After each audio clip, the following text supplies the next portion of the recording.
마지막 만찬을 하던 저녁이었습니다.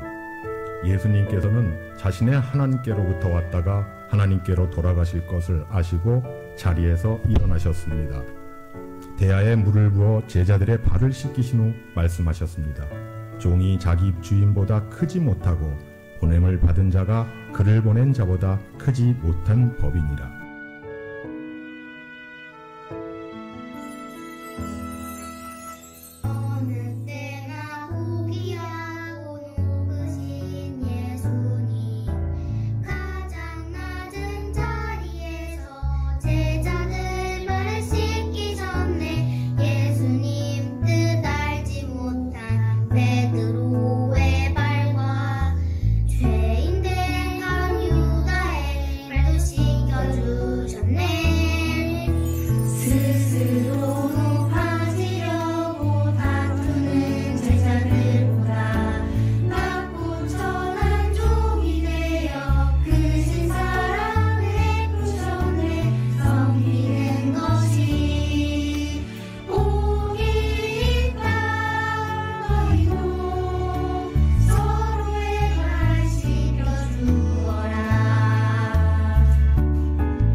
우리가 부활절 칸타타 직접 할 수 없는 그러한 상황이지만 이런 비대면 상황에서 우리가 할 수 있는 최선의 것을 준비를 했습니다. 21명이 여기에 참여를 해서 그 반주 MR을 만들고 각자 집에서 그것에 따라서 찬양을 한 영상들을 전부 보내고 21명 거를 합성해서 만들었는데 이 3분 30초 하는데 한 달이 걸렸습니다. 한 달에 굉장한 연습과 노력과 정성으로 우리가 할 수 있는 장비와 최선의 기술들을 동원을 해서 만든 결과입니다. 물론 사람들이 그냥 결과만 볼 때는 뭐 하나 때 순서 만들었구나 할지 모르지만 그 기도와 준비와 모든 과정들이 아마 하나님께서 받으실 만한 향기로운 찬양이 됐으리라고 믿습니다.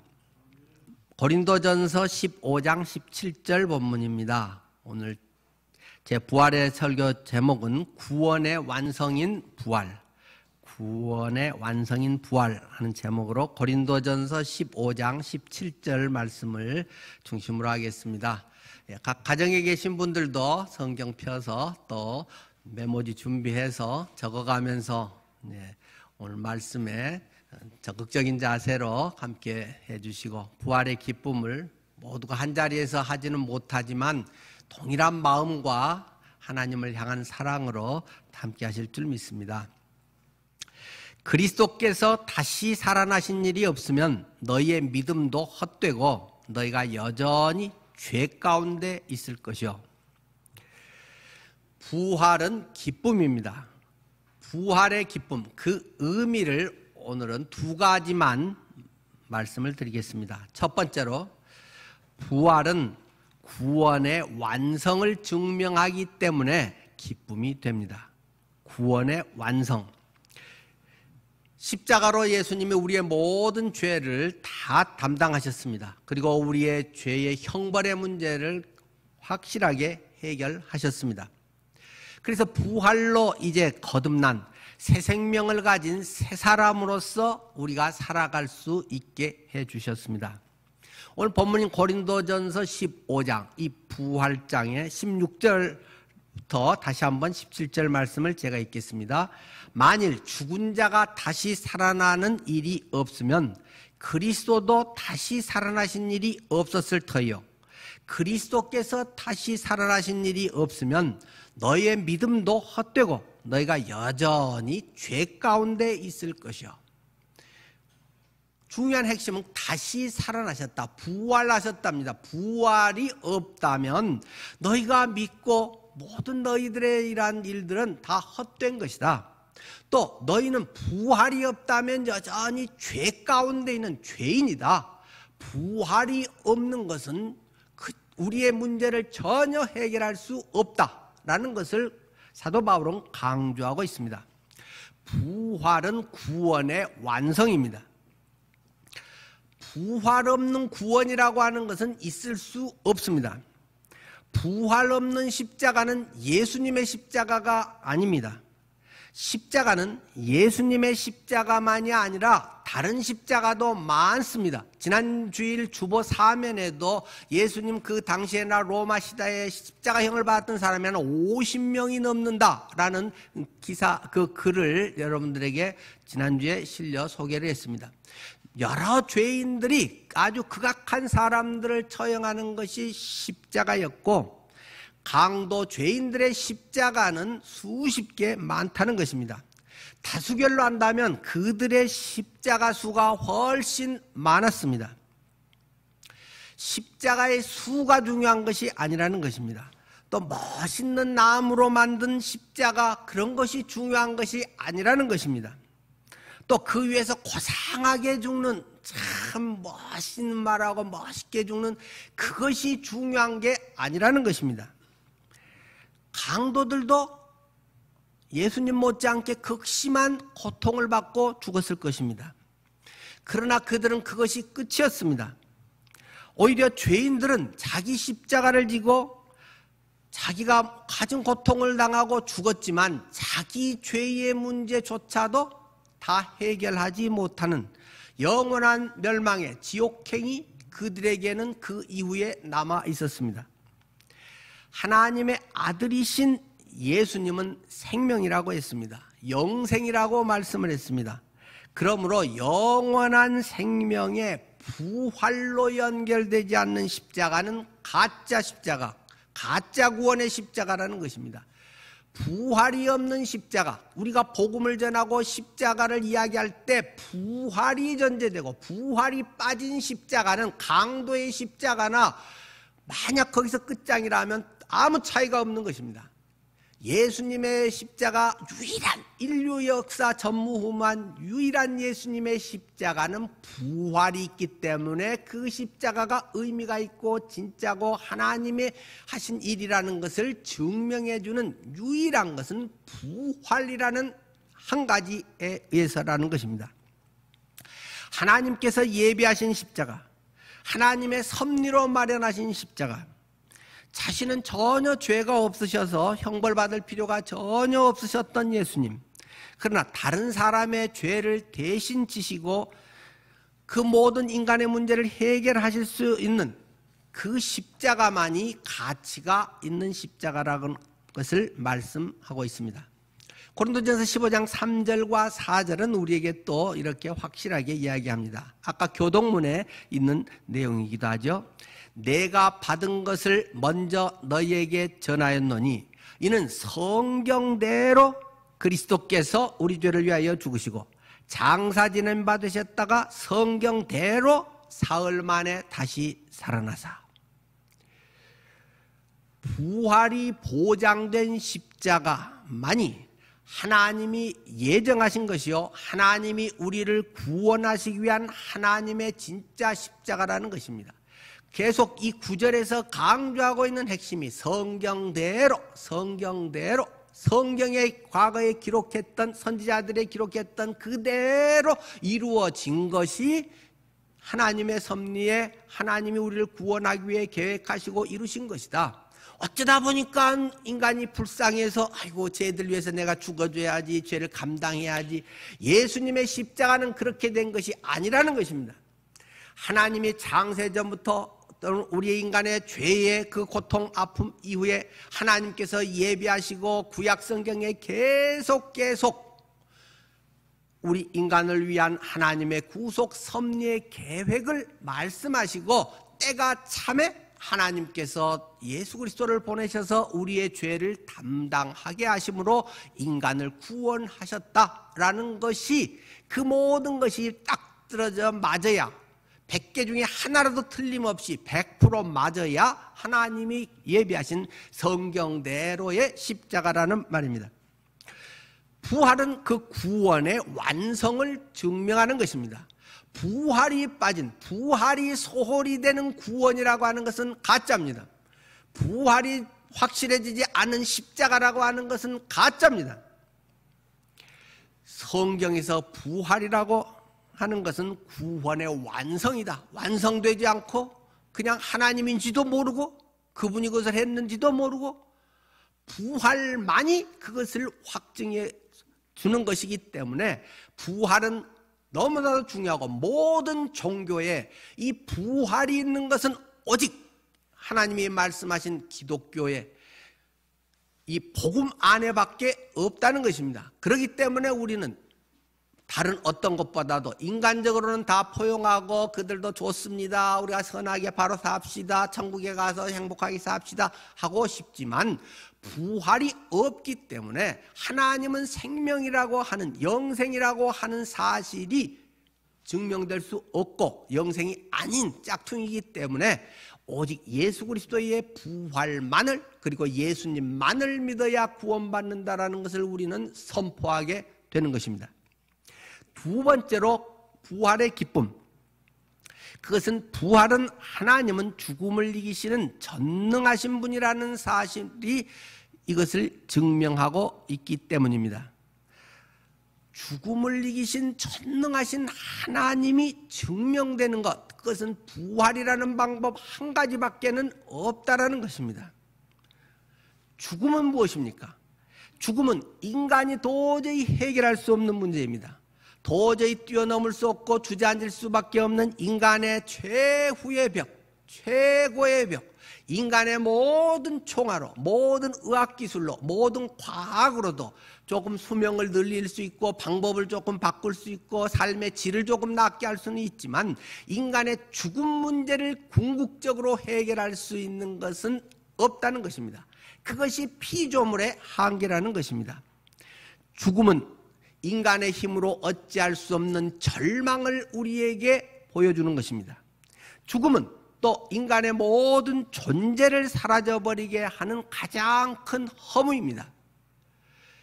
많은 사람들이 세상을 살고 나이가 들어갈수록 허망하다. 옛날에는 내가 이랬는데 하는 이야기를 많이 합니다. 인간은 죽음이라고 하는 것 앞에서 얼마나 허무한지 빈손으로 왔다가 빈손으로 가는 존재라는 사실을 확증하는 것이 장례이고 죽음이라고 하는 우리의 난관의 문제인 것입니다. 세상에서 그렇게 위대한 이름을 얻고 세상에서 그 많은 재물로 재벌이 되고 그 많은 것을 공부하고 학식을 쌓고 높은 자리에 오르고 모든 것을 인간에 할 수 있는 걸 이루었다고 해도 죽어버리면 죽음 앞에서는 그 어떤 것도 남아있는 것이 없습니다. 추억에 남아있고 기억에 남아있고 어떤 손때 묻은 것들이 사람들 앞에 보여질 수는 있지만 그 사람의 존재라고 하는 것은 죽음 앞에 완전히 사라져버리고 마는 것입니다.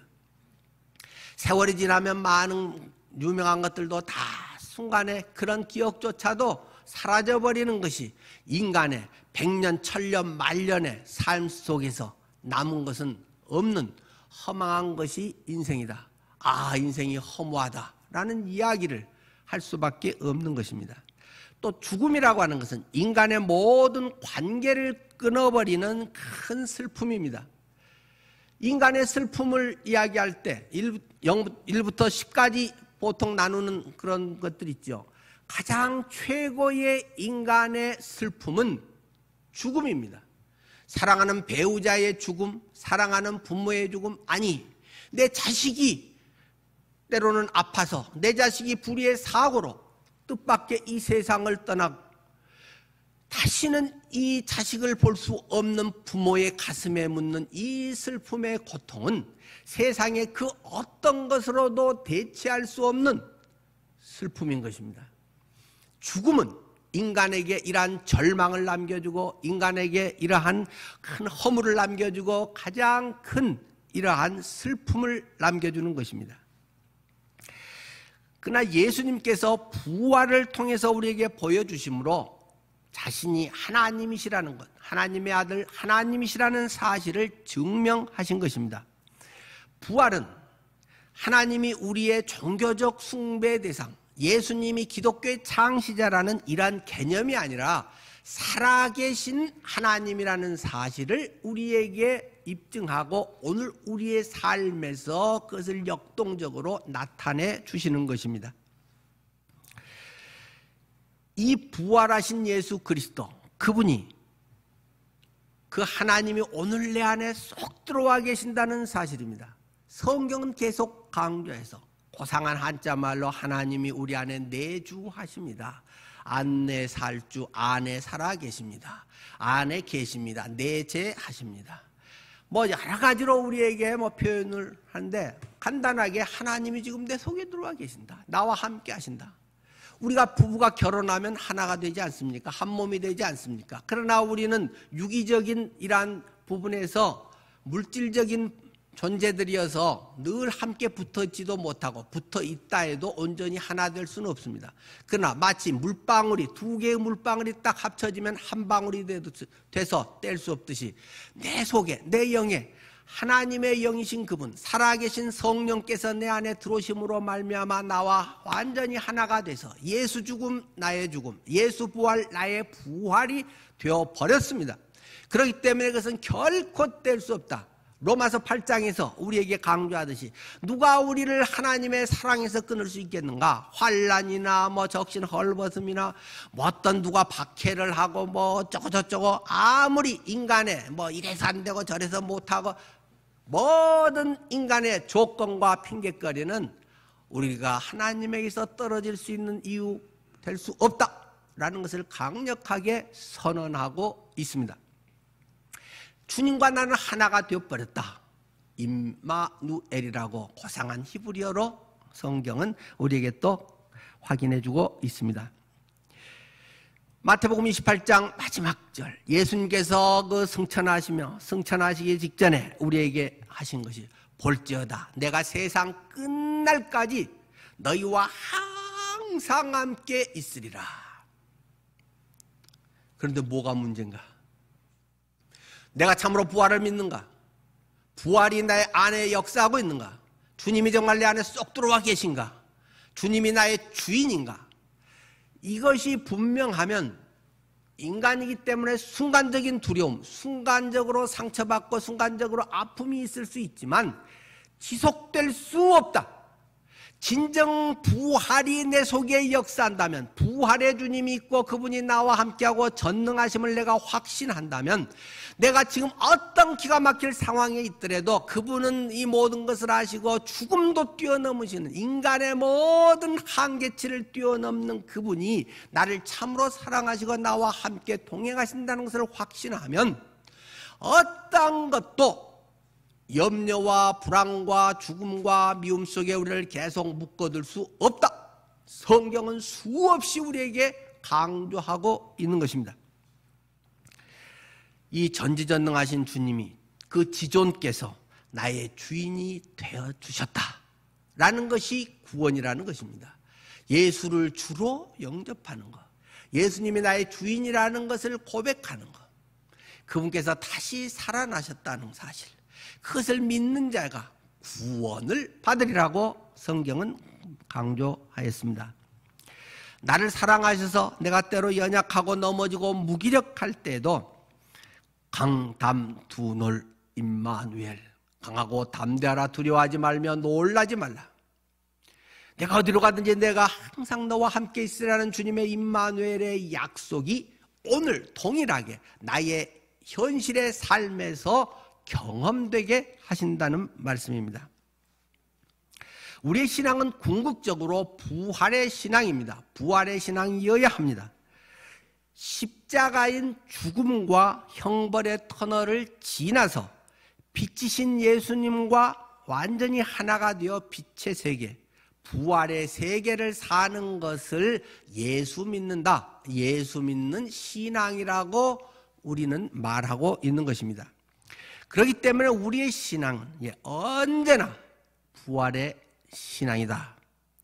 어떠한 형편에도, 감정이 어떻든, 상황이 어떻든, 자식들이 지금 어떻든, 아무리 그런 상황 이것저것 상관없이 주님은 부활하셨다, 그분이 나와 함께 계신다는 이 단순한 사실이 엄청난 힘이 있다는 것입니다.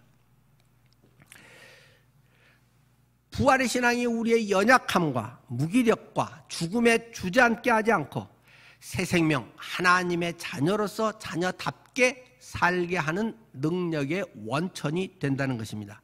부활은 하나님은 죽음을 이기시는 전능하신 분이라는 사실을 증명해 주는 것입니다. 자, 그런데 그러면 어떻게 해야 이 부활의 은혜, 부활의 생명을 누리며 살아갈 수 있겠습니까? 어떻게 해야 된단 말입니까? 간단합니다. 확실한 한 가지, 오직 의인은 믿음으로 말미암아 살리라. 성경은 너무나 쉽습니다. 그렇기 때문에 혹시 성경 공부 많이 못해도, 임종이 가까웠던 분도 한 가지 속에서 그의 인생이 완전히 바뀌어질 수 있다는 것입니다. 예수님께서 자주 하신 말씀, 이것을 너희가 믿느냐? 주님은 그런 질문을 자주 하십니다. 이것을 너희가 믿느냐? 여러분에게 오늘 동일하게 주님은 질문하십니다. 여러분의 어떤 힘든 상황이 있을 수 있겠죠. 이것을 너희가 믿느냐? 주님은 여러분에게 오늘 질문하십니다. 나사로의 죽음 앞에서 요한복음 11장 25절에 예수께서 이르시되 나는 부활이요 생명이니 나를 믿는 자는 죽어도 살겠고 무릇 살아서 나를 믿는 자는 영원히 죽지 아니하리니 이것을 네가 믿느냐? 이것을 네가 믿느냐? 주님은 우리에게 질문하십니다. 이 부활을 믿는 사람에게는 이미 부활의 생명이 주어져 있습니다. 부활의 생명을 갖게 해주세요. 괜히 기도하는 척하고 그런 쓸데없는 기도, 시간 낭비하는 기도를 할 필요가 없습니다. 부활은 이미 내 안에 들어와 있습니다. 예수님을 믿었다면 말입니다. 언젠가 적어도 한번 진짜로 예수님을 나의 주인으로 영접하고 주님께서 내 죄를 용서하시고 하나님 자녀 삼으셨다는 사실을 인생에 적어도 한 번 분명하게 영접했다면 부활의 주님으로 또 와주세요 마세요 할 필요가 없습니다. 이미 들어와 계십니다. 부활의 능력을 내가 이미 가지고 있습니다. 물론 그것이 사장되어 있고 무기력해질 수는 있기 때문에 날마다 성령 충만한 가운데 주님께 나아가야겠죠. 그것도 역시 믿음으로, 오직 의인은 믿음으로 말미암아 살리라. 성경에 이미 약속하신 것을 믿음으로, 하나님의 수없이 많은 말씀과 기도 가운데 역사하신 것을 믿음으로 그것을 날마다 우리가 경험하게 되는 것입니다. 부활은 개념이 아닙니다.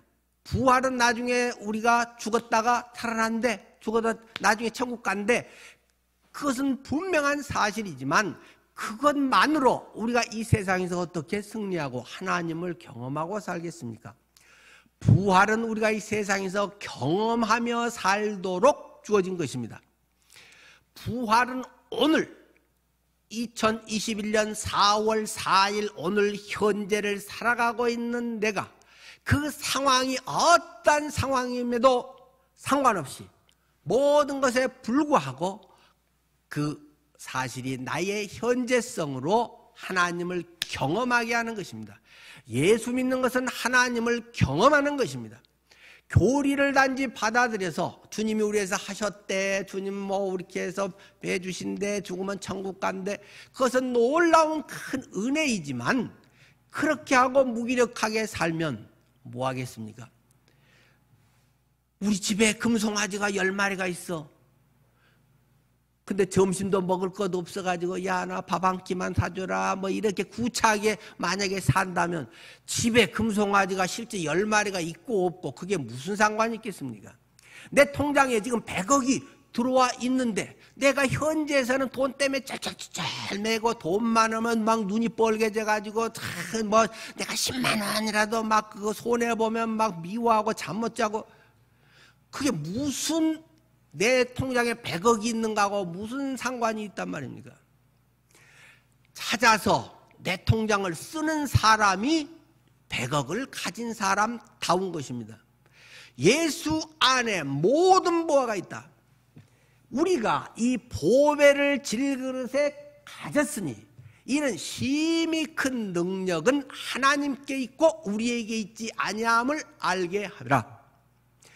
이 보배를 내 질그릇에 가졌는지 안 가졌는지 뭐 예수 믿으니까 조금 뭐 착한 척하고 편한 척하고 뭐 이렇게 하는데 조금 일만 있어도 막 밤낮 걱정해, 밤낮 뭐 어떤 것에서 막 돈 뭐 학벌 뭐 어떻게 좀 어떻게 빨리 승진 결혼 밤낮 그것만 한다면 이것을 내가 믿느냐? 주님의 부활하심을 내가 믿느냐? 하나님이 전지전능하심을 믿느냐? 질문해 봐야 됩니다. 남은 뭐라고 해도 네 속에 진정한 평강이 있니? 아차, 잠깐 놓쳤네요 주님. 빨리 제자리로 돌아와야 됩니다. 그것이 막 일주일씩 가고 한 달씩 가고 신앙을 점검해 봐야 됩니다. 적어도 하나님과의 대면에서 하면 그래도 해지기 전에는 다 돌아오지 않을까요? 하루를 넘기는 것도 좀 너무 긴 거 아닐까요? 부부간에 불편하다, 어떤 뭐 자녀와의 뭔가 어떤 것이 그것이 나를 막 두려움과 엄습하면 적어도 하루 1시간 기도하면 1시간 기도하면 거의 웬만한 거 해결되지 않을까요? 문제가 다 내 원한대로 해결된단 말은 결코 아닙니다. 안 되는 게 좋을 때도 더 많습니다. 그러나 적어도 내 안에 평강이 생기지 않나요? 그냥 마음에 편안하고 위로 뭐 잘 되겠지가 아니라 주님이 주시는 평강, 성령께서 내 안에 말씀하시고 성령께서 깨닫게 하시고 성령이 주시는 평강이 회복되어 버린다는 말입니다. 그것은 경험되는 것이지 아무리 이론으로 주님이 도우시니까 잘 될 거예요, 힘내세요, 그건 별로 쓸데없는 얘기입니다. 내 안에 성령과의 교통함으로 성령이 내 안에 말씀하셔서 성령의 깨닫게 하심으로 그것은 그냥 생겨버리는 것입니다. 부활의 능력이 내 안에 이미 있기 때문에 죽음의 문제도 해결됐는데 우리가 살면서 죽는 문제보다 더 큰 문제가 뭐가 있단 말입니까? 우리의 신앙은 날마다 이 부활의 신앙으로 그것을 경험하기 위해서는 믿음이라는 말입니다. 너희의 이김은 이것이니 세상을 이기는 이김은 이것이니 너희의 믿음이니라. 성경이 우리에게 강조하듯이 두려움과 염려와 모든 것들이 할 때 남들이 많이 괜찮아 말다 네가 내 상황이 안 돼 봐서 그렇지 이런 말 하는 사람들은 성경 말씀을 주시해야 됩니다. 내가 믿음에 서 있는가? 내가 믿음에 있지 않는가를 봐야 됩니다. 옆 사람이 근데 그런 말을 하면 좀 얄밉잖아요. 야, 네 믿음이 부족해서 그런가 봐. 그러면 지는 믿음이 있나? 뭐 이렇게 해서 오히려 얄미운데 적어도 본인은 정직하게 하나님의 말씀 앞에 세상을 이기는 이김은 이것이니 너희의 믿음이니라 확실하게 성경은 선언하고 있습니다. 부활하신 예수님을 나의 주인으로 모시고 날마다 이 믿음으로 살아갈 때 승리하는 삶을 살게 됩니다. 풍성한 삶을 살아가게 됩니다. 이 믿어지게 하는 것도 성령께서 사실은 하는 일이죠. 우리가 말씀과 기도 가운데 하나님 앞에 나아갈 때 성령께서 나도 모르게 확증해 주십니다. 하나님의 음성이 들립니다. 그냥 성경의 말씀이 그대로 내 안에 스며들기도 하고 뭐 방법은 한 20가지 이상 된다고 성경에 제시된 것도 말씀드린 적들이 여러 번 있습니다. 어쨌든 말씀과 기도 가운데 그냥 그런 일이 내 속에서 경험되어 버리는 것입니다. 교리적으로 아는 정도가 아니라 경험되어 버리는 것입니다. 예수 믿는 것은 하나님을 경험하는 삶입니다. 우리는 믿는 것, 때로는 믿어지는 것을 때로 주장해야 됩니다. 내가 믿는 바를 우물우물하고 있지 말고 주장해. 주님이 그런 말씀을 하셨다. 주님이 이렇게 한다고 하시네? 그런 확신을 입으로도 확증할 수 있어야 된다. 내 입으로 주를 시인하며. 입으로 했다는 것은 그냥 말로만이 아니라 믿어진 것이 입으로 확실하게 표현됐다는 것입니다. 이 믿는 것을 선포해야 됩니다. 그럴 때 이 땅에서도 또 하나님을 경험하면서 우리가 당당하게 살아갑니다. 능력 있게 살아가게 되는 것입니다. 결국 그리하여 하나님을 영화롭게 하고 하나님의 왕국을 이루는 복된 삶을 살아가고 있는 것을 경험하게 됩니다. 이 부활이 있어서 이 복음이 전해져서 우리 늘푸른 교회, 우리 목사님들, 우리 주변의 사람들에게 주님을 영접하고 우리도 이 복음에 주님의 한 몸 된 지체 교회를 또 세워서 우리가 복음의 증인으로 살아가야겠다. 그렇게 해서 37년 전에 김용호 목사님을 주님께서 세우셔서 김용호 목사님을 통해서 늘푸른 교회가 세워지고 첫걸음을 하고 벌써 만 37년이 되었다는 것입니다. 오늘 부활절을 맞은 우리가 더욱 이 부활의 삶을 살아가기를 축원합니다. 이어서 우리 교회를 개척 창립하신 김용호 목사님께서 이 말씀을 이어 전하시겠습니다. 저희가 창립할 때 그 날짜가 4월 1일이었어요. 1980년 4월 1일. 창립한다고 얘기를 하니까, 개척한다고 하니까 여러 사람들이 웃기지 말라고 그래요. 그래서 왜 그러니까 그날 만우절이잖아. 그래서 만우절이라서 우리가 창립한 것을 안 믿는 사람들이 있었어요. 근데 오늘까지 왔습니다. 저희가 그때 신림동 살 때인데요. 저도 이제 서울 침례교회 그만두고 이제 전임 목사님이 조금 뒤에서 뭐뭐뭐 해가지고 내가 나간 게 좋겠다 해서 그만두었는데 그 당시에 임직이 없는 전도사들이 우리 집에서 꼭 모였어요. 이제 입만 살아가지고 한국교회가 이러면 안 된다고 어디서 일도 못하면서 그래서 그러면 우리 안 그런 교회 세우자 해서 기도하다가 교회를 시작하게 됐어요. 그때 이제 교회를 어떤 교회가 됐으면 좋을까 하다가 시편 1편 1절부터 3절 말씀이 떠올랐어요. 복 있는 사람은 악인들의 길을 따르지 아니하며 죄인들의 길에 서지 아니하며 오만한 자들의 자리에 앉지 아니하고 오직 하나님의 율법을 하나님의 말씀을 즐거워하여 그의 말씀을 주야로 묵상한도다. 그는 시냇가에 심은 나무가 철을 따라 열매를 맺으며 그 잎사귀가 마르지 아니함 같으니 그가 하는 모든 일이 다 형통하리로다. 이게 그가 하는 모든 일이 다 형통하리로다 하는 우리 성도들이 주님 안에서 이렇게 형통한 삶이 되기 위해서 어떻게 할까 보니까요. 철을 따서 열매를 맺고 그 잎사귀가 마르지 아니함 같이 돼서 그 잎사귀가 마르지 않은 것은 늘 푸른 거다. 그래서 늘 푸른 교회라는 이름을 시작을 했어요. 늘 푸른 교회 우리 교회가 아마 원조일 거예요. 그 후에 지금 늘 푸른 교회가 많이 있더라고요. 해외에서도 많아요.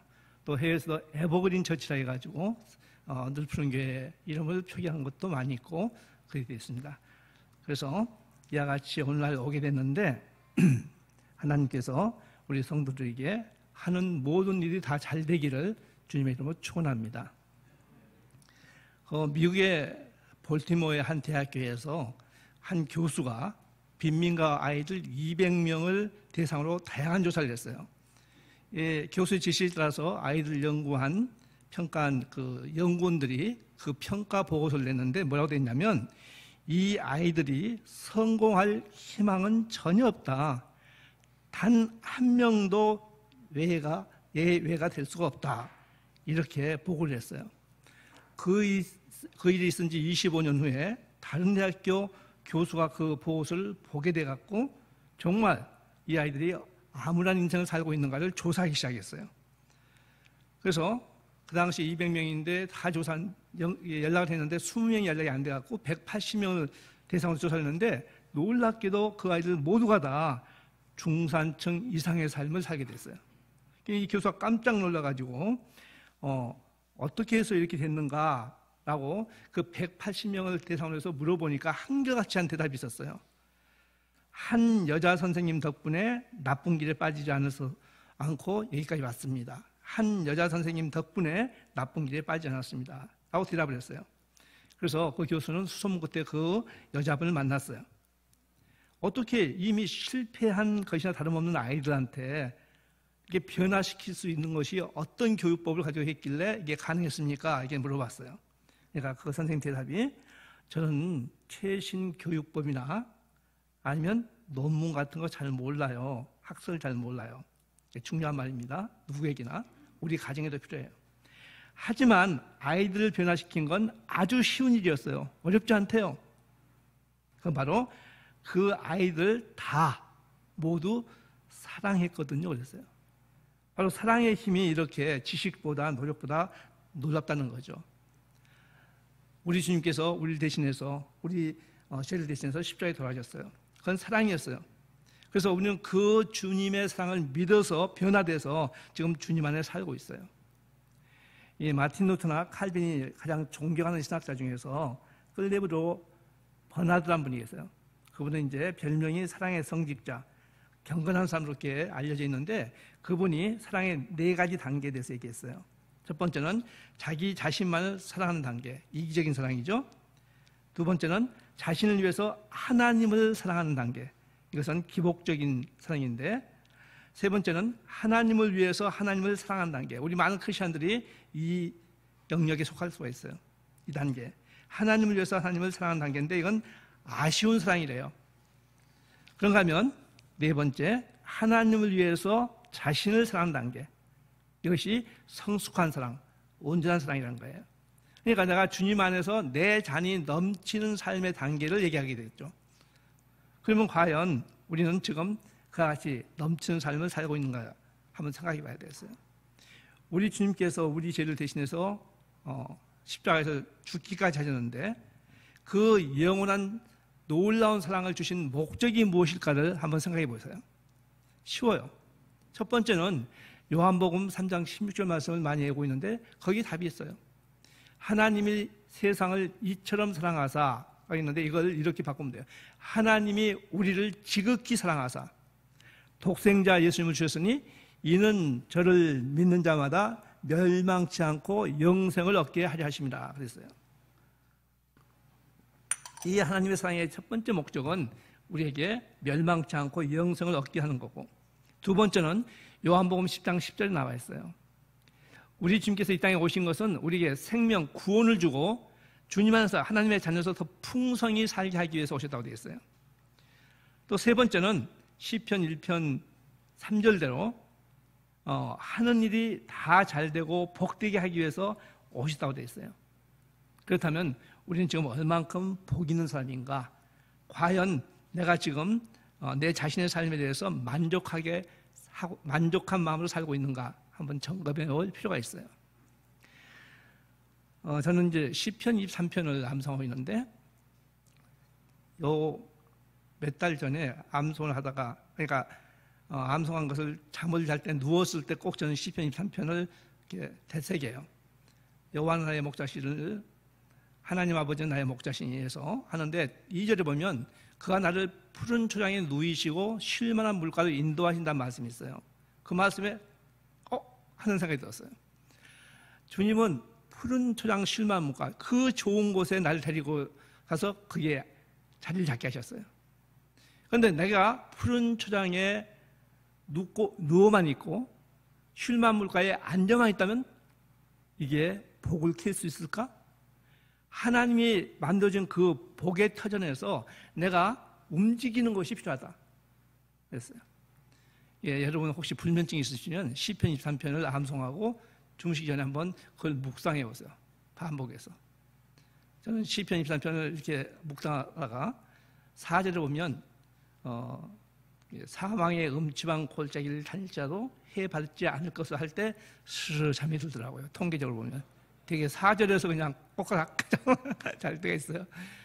이건 심리학에서도 많이 하고 정신과에서도 많이 얘기해요. 시편 23편을 암송할 것을. 그래서 우리는 이 푸른 초장 쉴만 물가에서 과연 얼마만큼 복 있는 삶을 살고 있느냐는 겁니다. 저는 이제 연식이 오래됐잖아요. 아마 4분의 4분기의 삶을 이제 살고 있는데, 이제 저한테 연식이 오래됐으니까, 그래서 이제, 내 삶을 하나씩 정리해야겠다 하면서 정리를 해가고 있어요. 그중에 최근 것은 제가 한 수십 년을 방송했는데, 이번 봄 개편 때 방송을 그만두겠다고 했어요. 그래서, 그만두게 되는데, 계속 하라고 하지만, 이제 아무래도 다른 분야 하면 더 좋겠다 해서 그만두게 되는데 방송을 듣는 분 중에 4월 18일 이후에 제가 방송에 안 나오면 잘린 게 아니고 그만두고 두게 된 거라고 이해했어요.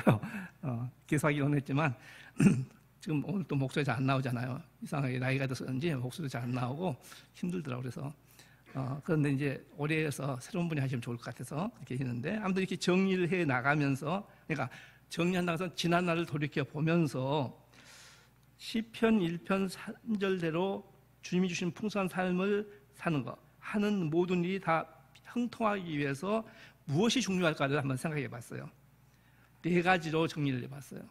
그래서 오늘 그 4가지를 함께 나눌 터인데 우리 교회 이름이 뭐죠? 네, 이렇게 얘기했어요. 늘 푸른 교회 하지 마시고 늘 푸른 교회. 예, 늘 그래서 앞에다가 늘자를 넣었어요. 일부러. 예, 첫 번째는 뭐냐? 늘 하나님의 말씀을 가까이 하자는 거예요. 하나님 말씀을 가까이 하는 건 정말 큰 보화입니다. 어떤 분이 시를 성경 예찬이라는 시를 썼어요. 내가 피곤할 때 성경은 나의 침대가 되고 내가 굶주릴 때 성경은 나의 양식이 되네. 내가 어둠 속에 있을 때 성경은 빛이 되고 내가 무서워 떨 때 성경은 나의 보호자가 되네. 내가 병들었을 때 성경은 나를 고치는 양약이 되며 내가 일할 때 성경이 나의 연장이 되네. 내가 무식할 때 성경은 나의 스승이 되며 이건 제 고백 같아요. 내가 넘어질 때 성경은 나를 일으켜주네. 내가 외로울 때 성경은 내 친구가 되어주며 내가 노래할 때 성경은 나의 악기가 되어지네 하는 그런 시를 썼어요. 성경에 보면 시편 19편 7절 10절에 보면 성경에 대해서 하나님의 말씀에 대해서 잘 나와 있어요. 오늘 제가 성경을 많이 인용할 거예요. 제가 제 삶을 정리하면서 하는 얘기라고 했죠. 오늘 이 말씀을 꼭 기록했다가 집에서 묵상하시면 힘이 불끈불끈 나고 소망이 보일 거예요.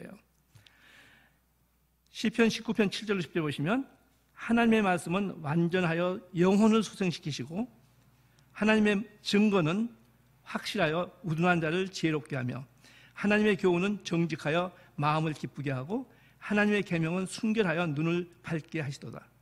하나님을 경외하는 도는 정결하여 영혼까지 이루고 하나님의 법도는 진실하여서 다 의로우니 곧 많은 순금보다 더 사모할 것이며 꿀과 송이꿀보다 더 달더라 그랬어요.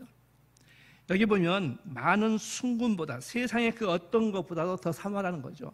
여러분 세상에서 우리에게 제공하는 것들이 있는데 그걸 우리는 무시할 수 없어요. 그렇지만 우선순위가 중요해요.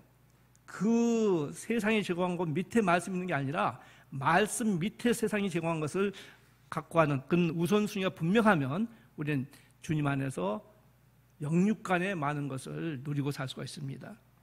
그래서 우리에게 이 성경인 하나님의 말씀이 어떤 영향력을 주는지 생각해 보세요. 어떤 분이 그랬어요. 성경은 여행자에게는 지도가 될 것이고 순례자에게는 지침서가 될 것이고 또 항해자에게는 나침판이 될 것이고 싸워야 할 사람에게는 무기가 될 것이고 그리스도인에게는 약속이 된다.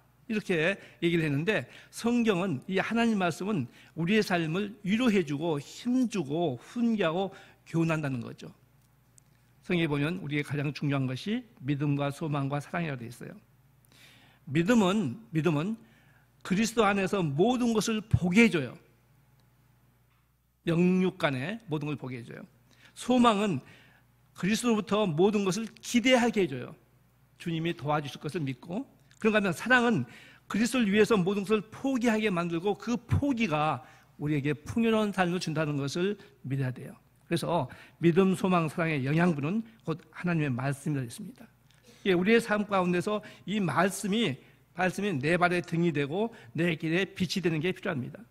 그래서 이 성경의 힘이 얼만큼 큰가를 우리가 알고 그 말씀을 따라서 살게 하면 돼요. 그 말씀에 뭐 분석하고 할 필요 없어요. 그냥 말씀이 있으면 그 송두리째 네, 아멘 하고 따라가고 그 우리의 마음을 그 말씀에 얹어버리면 돼요. 제가 성경 인물 중에서 나도 이 사람 닮고 싶다는 몇몇 사람 중에 한 사람이 있는데 마태복음 8장에 나오는 백부장이라는 사람이에요. 백부장은 자기 집에 하인들이 여러 있었어요. 그런데 그 하인 중에 한 사람이 아파서 죽게 됐어요. 그 사람이 참 마음이 좋은가 봐요.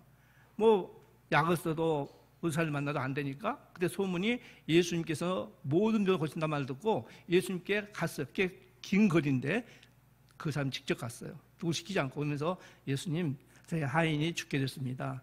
오셔서 그 사람을 좀 고쳐주세요. 그랬어요. 그래서 예수님께서 마음에 움직임이 있어서 그래 가자, 너네 집에 가자 그러니까 이 사람이 벌떡 뛰면서 안 돼요, 안 돼. 주님이까지 오실 수가 없어요. 왜?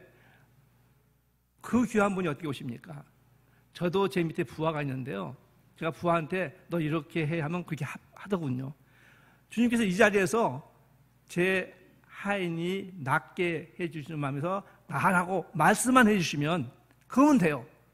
우리 같으면 모시고 갈 건데 아니 우리가 나 같으면 그 사람은 그냥 여기서 말씀만 해주세요. 그래서 너무 주님이 감복을 하셔가지고 그래 내 하인 나았다 하셨어요. 그리고 그 사람은 떠났어요. 아무 얘기 않고 떠났어요. 이제 동네에 가니까 그 다른 하인이 나와서 막 쫓아오는 거예요. 주인님 그 애가 나섰어요. 그러니까 이 사람은 묻는 말이 언제 나왔냐 물어봤어요. 언제 나왔어요 하니까 딱 그 시간이 주님이 내가 내 하인이 나았다 하고 말한 그 시간이었어요. 여러분 이 백부장의 믿음이 부럽지 않으세요? 너무 부러워요. 이 백부장의 믿음이. 우리가 하나님이 하신 말씀을 그냥 송두리째 받아들이자는 거죠. 그럼 좀 편안하게 살 수 있어요. 그걸 못 믿기 때문에 어려운 거예요. 실존주의 철학자 하이데거가 사람에게 있는 세 가지 고민에 대해서 얘기했어요. 첫째는 물질에 대한 것이고 두 번째는 사람에 대한 것이고 세 번째는 자신에 대한 것이에요. 물질, 사람, 자신. 스크린 좀 내려주실래요? 스크린. 네. 물질, 사람, 자신이에요. 이 문제, 이 세 가지 물질 문제, 사람 문제, 자신 문제 때문에 우리는 계속 두려워하는 거예요. 그런데 이렇게 두려워하고 낙심한 사람에게 주님께서 뭐라 하셨냐면 시편 40편 5절에 보시면 내 영혼아 어찌하여 내 속에서 낙심하며 어찌하여 내 속에서 불안해하느냐. 너무 적나라하게 얘기하지 않습니까? 너는 하나님을 바라보라. 하나님을 의지해라. 그러면 하나님의 도우심을 인해서 오히려 찬송하리로다. 저는 마음이 불안하고 두려울 때가 많이 있어요. 그럼 계속 이 말씀 묵상하고 계속 마음이 편할 때까지 이 말씀을 계속 되새겨요. 여러분 주께서 주신 말씀을 붙잡고 있으면 마음이 안정이 되고 평안이 올 때까지 그 말씀을 계속 암송하면서 하나님 그렇습니다 해보면 그것이 한 5번, 10번쯤 되면 마음의 평강이 이루어지는 것을 볼 수 있어요. 주님은 계속 두려운 우리에게 말씀하십니다. 이사야서 41장 10절을 보시면 두려워하지 마라. 내가 너와 함께 함이니라. 놀라지 마라. 나는 너의 하나님이 됩니다. 내가 너를 굳세게 하리라. 참으로 너를 도와주리라. 참으로 나의 의로운 오른손이 너를 붙들리라 하셨어요. 우리가 두려움이 있고 놀라움이 있을 때, 앞날에 힘든 것이 있을 때 이 말씀을 계속 마음에 묵상하면서 주님께 아뢰는 거예요. 계속해서 마음속으로 그걸 말씀을 반복해서 읽는 겁니다. 마음으로요. 마음으로. 머리가 아니라 마음으로. 그러면 주님께서 그 두려움에서 벗어나게 해주시는 거예요.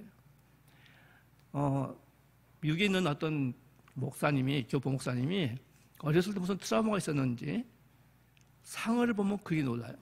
그래서 그분이 그 플로리다에 그 플로리다를 가지를 않아요. 거기가 상어떼가 아주 무섭거든요. 계속해서 상어는 공포예요. 꿈에도 나오면 공포예요. 근데 플로리다 마이애미에 가가지고 수족관을 갔는데 이 양반이 상어를 보고도 안 놀라는 거예요. 처음에 하다가 하나도 안 놀라는 거예요. 왠지 아세요? 그 수족관 안에 유리 아니면 플라스틱으로 터널이 있는 거예요. 그래서 밖에 있는 그 물고기 상어 다 보이거든요. 근데 거기 지나갈 때 상어가 와서 훅 달려들 때 전에 같으면 뭐 꿈에도 생각 못 하는데 거기에 그와 같이 터널이 있기 때문에 안심하고 있는 거예요. 우리도 마찬가지죠. 여기 보시면 상어가 나오고 다루는데 일부러 제가 사진을 다운받았어요. 자, 좀 돌려보세요. 크게 안 나오군요. 거기 보면 터널이 있으니까 여기서 꼬마들도 막 재밌게 놀잖아요. 우리가 그래요. 사탄이 우는 사자같이 우리를 공격해요. 그러니까 주님이 막아주시죠. 바로 바다에서 우는 사자는 상어일 거예요. 그러나 우리가 주님 안에 있기 때문에 주님의 보호 가운데 있기 때문에 그가 어떻게 할 수가 없다는 거죠. 그러니까 두려움이 올 때 주님 안에 있다고 하는 것을 생각하는 겁니다. 주님 안에 내가 있기 때문에 그 상어가 어찌할 수 없다고 하는 것을 마음에 믿고 있으면 우리는 충분히 승리하며 살 수가 있습니다. 평안 가운데 살 수 있습니다. 두 번째는 늘 기도에 힘써야 된다는 거죠. 늘 기도에 힘쓰는 겁니다. 마태복음 7장 7절로 9절 말씀을 함께 하겠는데 이것은 찾아주세요. 마태복음 7장 7절로 9절 말씀입니다. 천천히 읽겠습니다. 구하라 그러면 너희에게 주실 것이요 찾으라 그러면 찾을 것이요 문을 두드리라 그러면 너희에게 열릴 것이니 구하는 이마다 얻을 것이요 찾는 이마다 찾을 것이요 두드리는 이에게 열릴 것이니라. 우리가 기도할 때 응답된다는 거죠. 이걸 철저히 믿고 있어야 돼요. 그러면서 그 다음에 말씀 오세요. 너희 중에 누가 아들이 떡을 달라 하면 돌을 주며 생선을 달라면 뱀을 줄 사람이 있겠느냐. 너희가 악한 자라도 좋은 것으로 자식에게 줄 알거든 하물며 하늘에 계신 너희 아버지께서 구하는 자에게 좋은 것으로 주시지 않겠느냐. 믿으십니까? 네, 이 말씀을 믿고 있으면 어려움이 있을 때요, 이 말씀을 주장하세요. 하나님께서 악한 자로 좋은 것은 자식에게 줄 줄 안다고 말씀하시면서 하물며 하늘에 계신 너희 아버지께서 구하는 자에게 좋은 것을 주지 않겠냐고 반문하지 않으셨습니까? 저는 이 말씀을 생각할 때마다 외치는 게 있어요. 마음에 어려움이 있을 때 하물며 그겁니다. 하물며. 제 마음속에 했죠. 사람이 없어서 내가 목소리로 했죠. 하물며. 벌써 하물며 이 세상에서 어떻게 하는데 하물며 주님께서 어떻게 하시겠냐. 이게 말씀이기 때문에 우리는 강조할 수 있어요. 떡을 달라는데 돌을 안 준다는 거죠. 생선을 달라는데 뱀을 안 준다는 겁니다. 저를 따라해 주세요. 너희가 악한 자라도 좋은 것으로 자식에게 줄 줄 알거든 하물며 하늘에 계신 너희 아버지께서 구하는 자에게 좋은 것으로 주시지 않겠느냐. 이 질문에 대해서 뭐라고 대답하시겠어요? 아멘 믿습니다 하시겠죠? 네, 꼭 아멘 믿습니다 하면서 이 거친 세상에서 이 주님의 능력으로 승리할 수 있기를 바라겠습니다.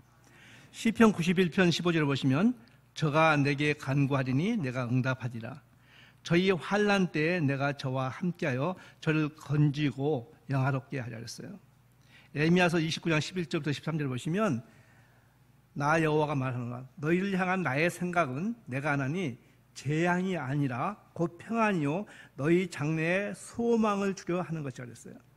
바로 주님께서는 우리에게 평안을 주고 장래에 소망을 주기 위해서 오셨던 거예요. 너희는 내게 부르짖으며 와서 내게 기도하면 내가 너희를 들을 것이요. 우리가 기도하지 않으면 내가 뭐가 필요한지 주님이 모르세요. 아이들이 나한테 묻지 않으면 잘 모르듯이 잘 모른다는 거죠. 물론 주님이 알아서 하시지만 너희는 내게 부르짖으며 와서 내게 기도하면 내가 너희를 들을 것이요 너희가 전심으로 나를 찾고 찾으면 나를 만나리라. 바로 전심으로 하나님께 기도하면 응답하신다는 것입니다. 근데 우리는 기도를 해놓고도 그걸 잘 못 믿어요. 어느 시골 마을에서요 비가 너무 안 와가지고 성도들이 모여서 비가 오도록 특별 기도회로 모였어요. 그런데 한 꼬마가 우산을 들고 왔어요 기도회에. 그래서 주변의 어른들이 야 요즘 비도 안 와가지고 이렇게 힘들고 그래서 비 오자고 기도하기 위해서 모였는데 무슨 우산이야? 이 말에 모순이 있어요 없어요? 무슨 우산을 가지고 와? 그러니까 이 꼬마가 하는 말이 저기 우리 오늘 비 오기를 위해서 하나님께 기도하는 거 아니에요? 그래서 비가 올 걸 믿고 우산을 가져왔는데요. 여러분 우리 꼬마 같은 믿음 가집시다. 바로 그거예요. 누가 뭐라고 해도 하나님은 나의 기도를 듣고 응답을 믿는 거죠. 어느 소도시가 교회가 있었는데 그 교회 바로 옆에 술집이 있었어요. 바가 있었어요. 음악이 쾅쾅 울려가니까 뭐 주일날 예배 때든지 수요일 예배 때 성도들이 찬송을 부르는데 이 소리가 앰프가 너무 커가지고 트로트가 나오면 그냥 부르다가 찬송 부르다가 글로 흘러가요. 그러니까 목사님하고 교인들이 안 되겠다. 신령한 분들이 믿음이 좋은 분들이 이 술집이 없어지기 위해서 열심히 기도했어요. 근데 어느 날 집이 불이 타서 없어진 거예요. 할렐루야 너무 고마웠죠. 그런데 어느 날 그 술집 주인이 와가지고 목사님도 화를 내면서 손해배상시키자 내다는 거예요. 이게 무슨 말이에요? 그러니까 당신네들이 기도해가지고 이게 우리 집 불난 내가 알고 있어요. 그러니까 당신이 기도했으니까 손해배상 내야죠. 그러니까 우리는 그런 거 모르거든요. 몰라요. 그랬단 말이 있어요. 그런데요 이와 비슷한 것이 성경에 나와요. 사도행전 12장에 보면 베드로가 복음을 전하다가 그 무리들, 그 일행들이 이제 군인에 잡혀가지고 옥에 갇혀 있었어요. 하나님이 놀라운 방법으로 풀어줬어요.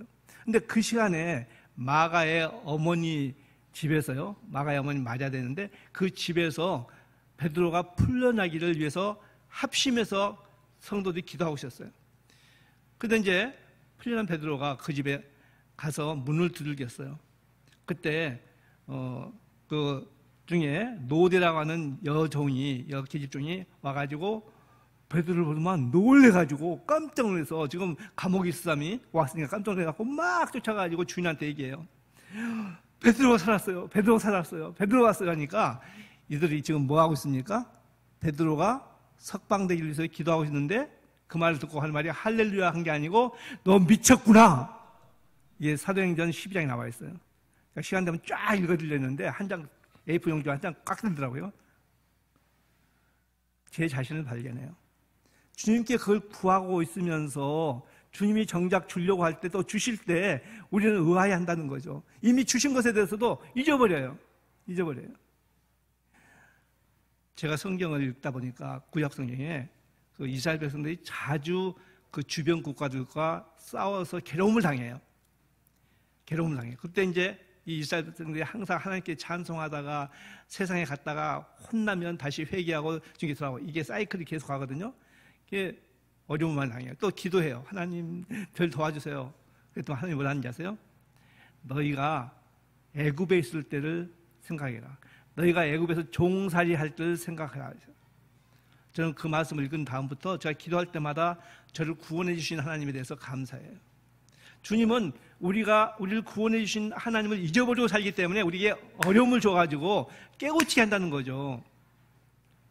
주님께서 나에게 베풀어 주신 그 많은 은혜에 대해서, 그 은택에 대해서 송축하지 않기 때문에, 찬양하면서 감사하지 않기 때문에 우리 삶에 어려움이 올 수 있다는 것을 보여준 거예요. 그래서 저는 시편 103편 1절로 5절 말씀을 늘 기억하면서 주님이 내 죄를 용서하시고 또 나를 병을 고치시고 한 그 하나님의 은택에 대해서 사망에서 생명을 건져주신 것에서, 파면서 건져주신 것에서 감사하는 기도를 해요.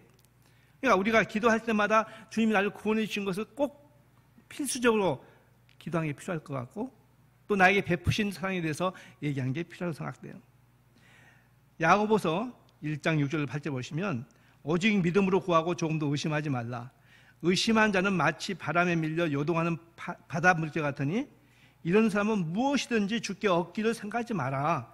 두 마음을 품어서 모든 일에 정함이 없는 자라 그랬어요. 이 두 마음이 뭐겠습니까? 믿음과 의심이겠죠.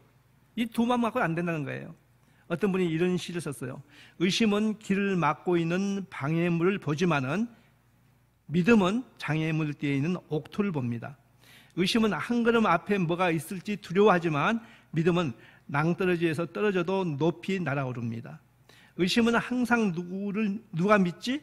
그게 되겠어라고 질문하지만 믿음은 내가 할 수 있어 주님 안에서 라고 대답합니다. 이런 시를 썼어요. 믿음은 환경과 상관이 없습니다. 바로 우리 태도의 차이예요. 우리가 믿음을 갖고 있으면, 의심하지 않고 믿음을 갖고 있으면 그 일이 이루어지는 것을 우리가 볼 수 있어요. 그래서 성경에 보면 기도할 것을 많이 얘기합니다.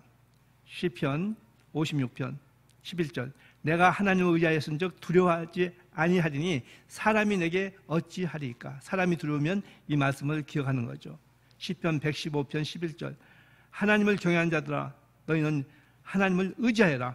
그는 너희의 도움이시오 너희의 방패시니라. 시편 146편 3절 6절 혹은 병거 혹은 말을 의지하나 이 세상 것을 의지하나 우리는 여호와 우리의 하나님의 이름을 자랑하고 그분을 의지할 것이다 라고 얘기했어요. 또 하나님께서 시편 121편 1절로 8절을 보시면 너를 실족치 않게 하시려고 너를 지키시는 분이 졸지도 않는다. 밤에도 낮에도 늘 지켜보신다고 얘기했어요. 그리고 신약의 빌립보서 4장 6절을 보시면 빌립보서 4장 6절 7절인데 아무것도 염려하지 말고 오직 모든 일에 기도와 간구로 너희 구할 것을 감사함으로 아뢰어라. 불평하지 말고 그것이 없어서 달라고 하면서 불평하지 말고 오히려 감사하면서 아뢰라. 이 성경 말씀 한 말씀 한 말씀이 중요해요. 그렇게 하면 모든 지각에서 뛰어난 하나님의 평강이 마음의 평강을 주고 그리스도 안에서 너희 마음과 생각을 지키시고 응답하신다고 약속하셨어요. 믿으십니까? 예, 바로 이 주님께 기도하는 게 필요해요. 자, 세 번째는 늘 하나님의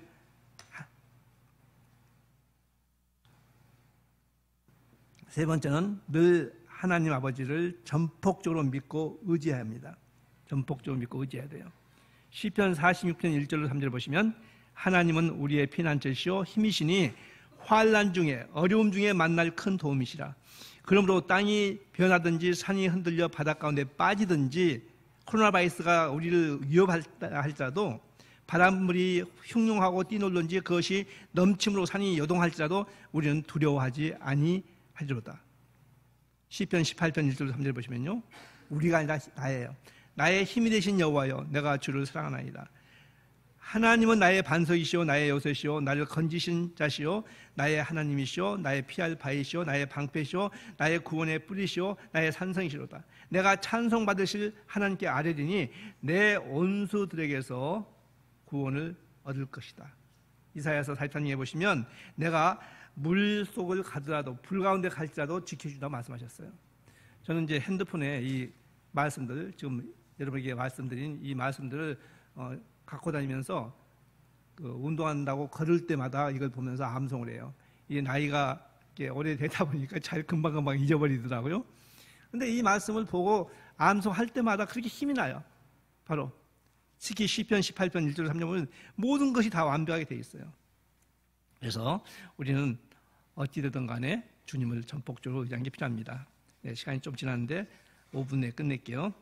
자, 그러면 다음에 네 번째는 뭘 해야 되느냐? 네 번째는 늘 하나님을 경외하며 겸손해야 하겠다는 겁니다. 늘 하나님을 경외하며 겸손해야 한다. 잠언 18장 12절에 보시면 사람의 마음의 교만은 멸망의 선봉이요 겸손은 존귀의 앞잡이다 돼 있어요. 어떤 유명한 그리스도인 사역가가 어느 교회에 방문해서 인사 한마디를 부탁받았어요. 그 사람은 하나님이 자기에게 하신 모든 일을 이제 길게 얘기를 했어요. 인사를 한번 짧게 해야 되는데, 저는 성공적인 사업체와 큰 저택과 사랑스러운 가족과 명성을 얻습니다.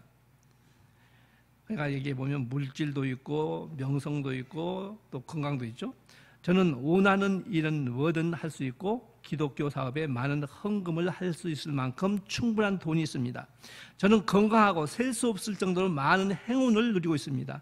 많은 사람들이 저의 위치를 부러워합니다. 이렇게 하다가 뜬금없이 성도들에게 질문을 해요. 하나님께서 저에게 더 이상 무엇을 주실 수가 있겠습니까? 너무 의기양양하게. 그때요, 저 뒤에 구석지에 있던 한 분이 큰 목소리로 하신 말씀이 겸손입니다. 거기 있어요. 겸손입니다. 여러분, 교만은 패망의 선봉이라고 했어요. 이상은 멀지 않아서 망해요. 이렇게 되면. 겸손해야 돼요. 겸손입니다. 겸손은요, 자신을 낮추고 남을 높이고 인정하면서 귀하게 대하는 태도예요. 참 우리 그리스도인의 덕목 중에 중요한 겁니다. 주님을 높이고 뿐만 아니라 이웃도 이렇게 존중하는 게 필요한 거예요. 그래서 참으로 겸손한 사람은요, 자신에 대해서 4가지 특징이 있다고 그래요. 첫째는 자기 자신을 안다는 거죠. 주제 파악을 하는 거예요. 또 자기 자신을 받아들여요. 위선을 떨지 않아요. 자기 자신을 하나님께 굴복시켜요. 지혜로워요. 하나님을 더 잘 살기 위해서 더 나은 자신을 추구해요. 미래지향적이고 복되고 형통한 삶을 기대하고 사는 것이죠. 그래서 이 겸손, 이것은 바로 하나님께 복을 받는 겁니다. 하나님을 경외하는 삶이에요. 그래서 오늘 여러분에게 마지막으로 정말 밑줄 그어서 마음 신비에 새길 말씀, 뿐만 아니라 여러분의 자손들에게도 이 말씀을 꼭 전해줄 말씀이 있습니다. 아까 얘기했지만 하이데커가 얘기한 대로 물질에 대해서, 사람에 대해서, 또 나 자신에 대해서 갈등이 있고 두려워하고 있는데, 또 우리에게 필요한 게 뭡니까?